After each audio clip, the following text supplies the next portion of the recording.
अख्ख्या भारताने ज्या जागेचा भीषण विमान अपघात टीव्ही आणि बातम्यांवर पाहिला, आज त्याच जागेवर जाण्याचा मला योग आला होता. तिथे पाऊल ठेवलं आणि काय सांगू, मनात एवढी शांतता जाणवत होती की त्या शांततेने काळजाचा ठोका चुकला. तिथलं ते वातावरण पाहून तो अपघात झालेला काळजाचा थरकाप उडवणारा दिवस जसाच्या तसा डोळ्यासमोर उभा राहत होता.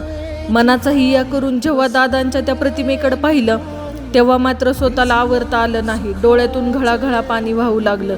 एक गोष्ट प्रकर्षाने जाणवली, ती जागा रस्त्याला लागून रोड टच नाही, एकदम आतमध्ये आहे. तरी सुद्धा दादांचं दर्शन घेण्यासाठी लोकांची अजूनही तिथे प्रचंड गर्दी आहे.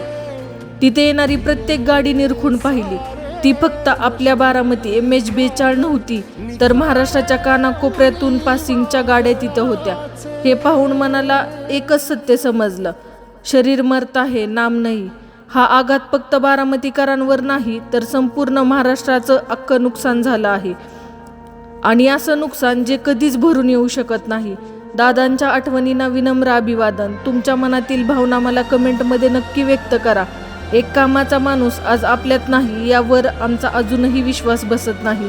मन सारखं सांगत आहे की हे खरं नसावं, हे फक्त एक वाईट स्वप्न असावं.